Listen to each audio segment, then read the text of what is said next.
Atomic Habits is the best productivity book ever written. Don't believe me? Look for yourself. It tops so many read these books to do 1,000,000 times more every day lists. It's annoying. Its ubiquity is literally why I avoided reading it for so long. I'm a trailblazer. Just look at my comments section. But here's the thing. I moved recently and found myself falling into lazy, unproductive habits in my new environment. So I bit the bullet and decided to follow the trend. I read Atomic Habits cover to cover and tried the productivity strategies for 1 month to see what would happen. And as the humble, altruistic martyr I am, I'm going to show you whether it made any difference. In the early 2000s, British cycling was a joke. In 100 years, British cyclists had won a singular gold medal at the Olympics and never the Tour de France. A top bikes manufacturer refused to sell bikes to the British team because it feared reputation damage. It'd be like, the Lakers want Nike shoes.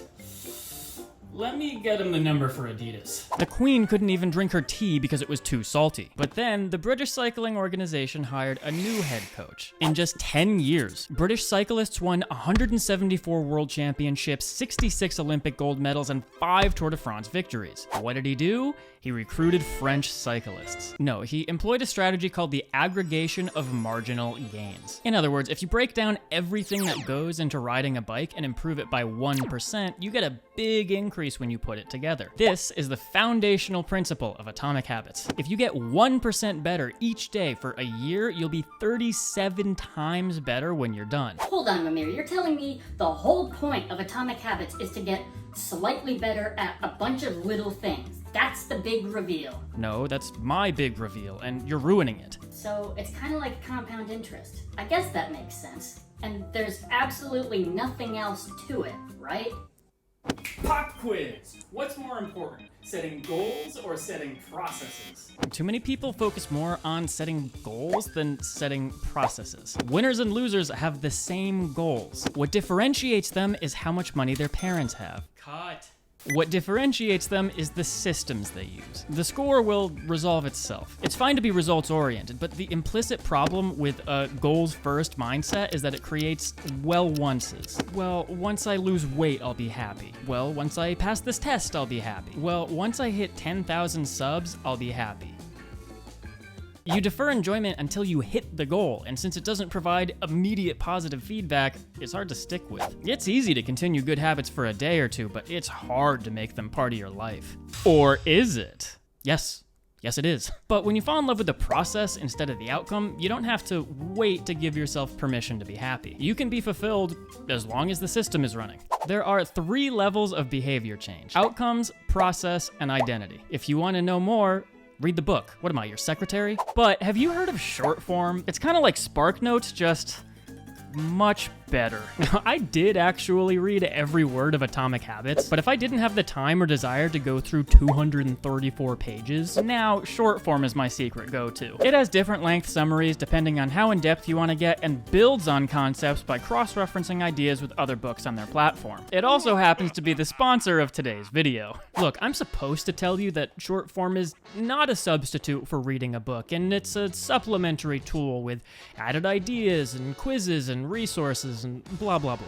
And that's true, but there's also a reason the executive summary is on the first page. So if you're interested in this service that you will only use in addition to reading full books, go to shortform.com/Mimir for a free trial and 20% off the annual subscription. I do actually like using it, and every week they add new books or articles, so in my opinion, it's at least worth checking out. The link's in the description. Now, back to the levels of behavior change. Oh, and do not just Google short form and go to their webpage, or I swear to God. But here's the bottom line. Your goal is to change your identity, which changes your process, which changes your outcomes. This is why. The more you identify with certain characteristics, the more intrinsic motivation you have to continue the habits associated with them. Hey Jenkins, give this wine a try. No thanks, I'm trying to be healthier. No thanks, I'm trying to stop drinking. No thanks, I'm not a drinker. No thanks, I'm not a drinker. You're not a... Jenkins, you're the sommelier. Drinking is literally your job. And not only that, this is the 3rd time this week you've shown up late. In this example, not having a drink is an outcome. Being a drinker who's trying to stop drinking is a process change. But being someone who's not a drinker is an identity change. Make sense? That's why, after reading Atomic Habits, I decided to be a rich, intelligent, handsome young man. Every action you take is a vote for the type of person you wish to become. If you go to the gym every day, you embody the identity of an athletic person. You're a gym goer. If you skip 6 times a week, you embody the identity of a sack of potatoes. No single action will transform your identity, but as you cast votes, the evidence for your identity builds up. In other words, small habits can make a big difference by giving you a new identity.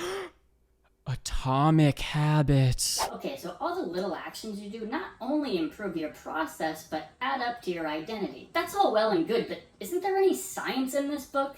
I was under the impression there'd be some kind of biological reasoning for why. Are you familiar with the brain? That pesky little organ that seems to have a mind of its own? The brain dissects habits into 4 stages: cue, craving, response, reward. Here's an example. You come home from a long day of work. That's a cue. You want to feel more relaxed. That's a craving. You decide to drink a beer. That's a response. After having a drink, you feel less stressed. That's a reward. Got it? A habit is a behavior that has been repeated enough times to become automatic, and the cue disappears from the conscious mind. Eventually, coming home from work becomes associated with having a beer. Changing clothes becomes associated with going to the gym. And going to YouTube becomes associated with watching Mimir. You can imagine how this might work for or against you. The trick, according to Atomic Habits, is to use the following guidelines to form good habits, and the inverse for getting rid of bad habits. This all makes sense on paper, but what happens when you take these strategies to the real world? The author, James Clear, says that habits form based on frequency, not time. So I'm gonna try these tricks multiple times every single day for the next month to see whether it made any difference.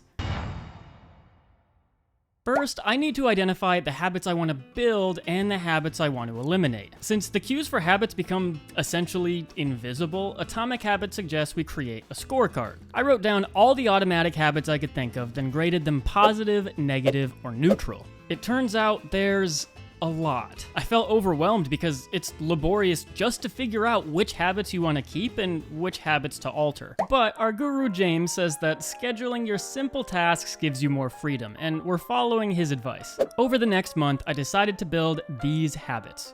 I finally had a plan, I was motivated to get my life back in order, and I was ready to get started. And then I got COVID and was out of commission for 2 weeks, but then I was really ready to get started. Atomic Habits says that the people with the best willpower or self-control use them the least. We didn't evolve to perform hard work that wouldn't show results for a long time, and forcing productivity through sheer force of will isn't effective. Creating a disciplined environment is the best way to succeed. The first thing I did was move stuff that distracted me.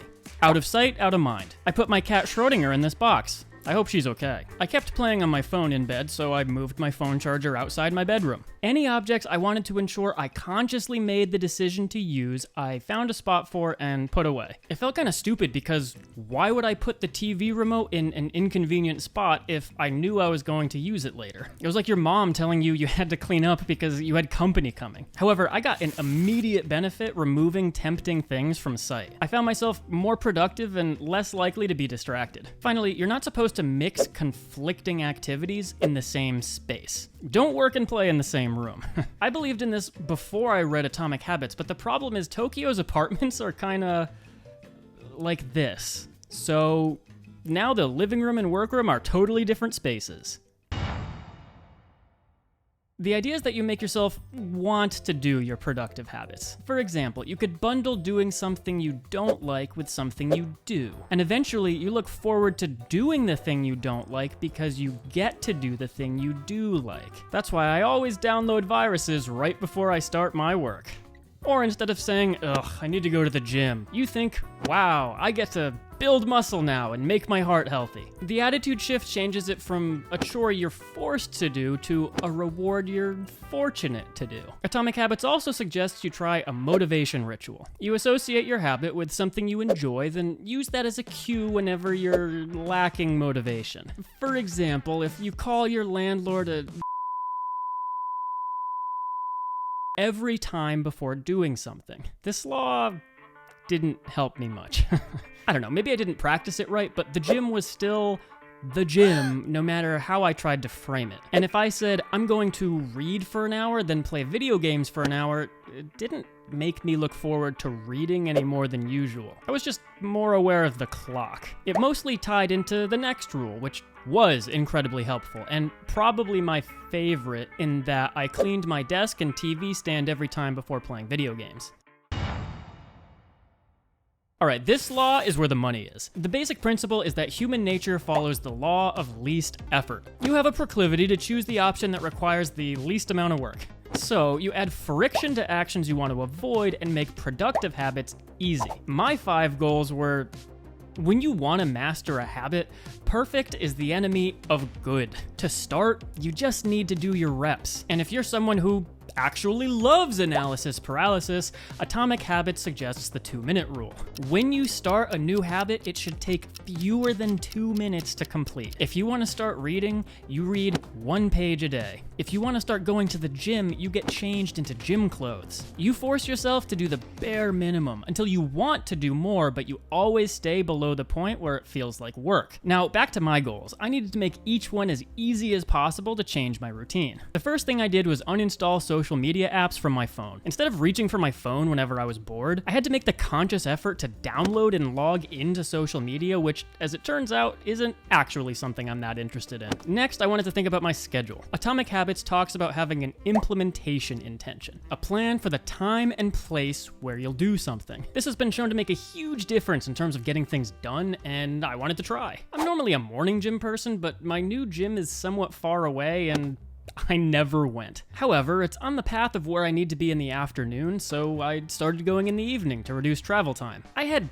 vague goals about work I wanted to get done, but I wasn't making much progress. I split my tasks into easy and hard and designated times in the morning for hard tasks and times in the evening for easier tasks. I also scheduled an automatic bedtime and wake-up alarm on my watch, so I didn't need to think of what time to set it every night. Finally, I wanted to try resetting my environment after each use. No trash, no keys, no dust, nothing out of place, no exceptions. I wanted each space to feel like a hotel room you just walked into. I wanted it to be as frictionless as possible to fully invest in whatever I was doing. Humans evolved to want immediate, positive, or negative feedback from actions.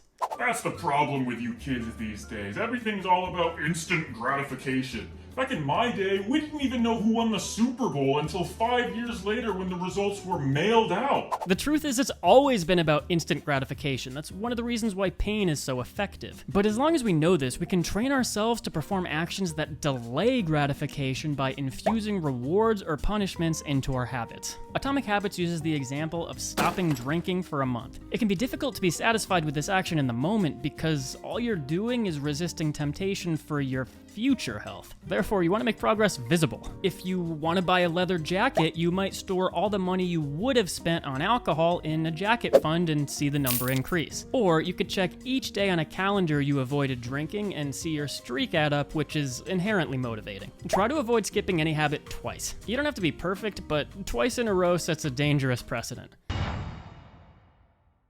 So, after using these 4 rules every day for 30 days, did I succeed in transforming my goals into habits?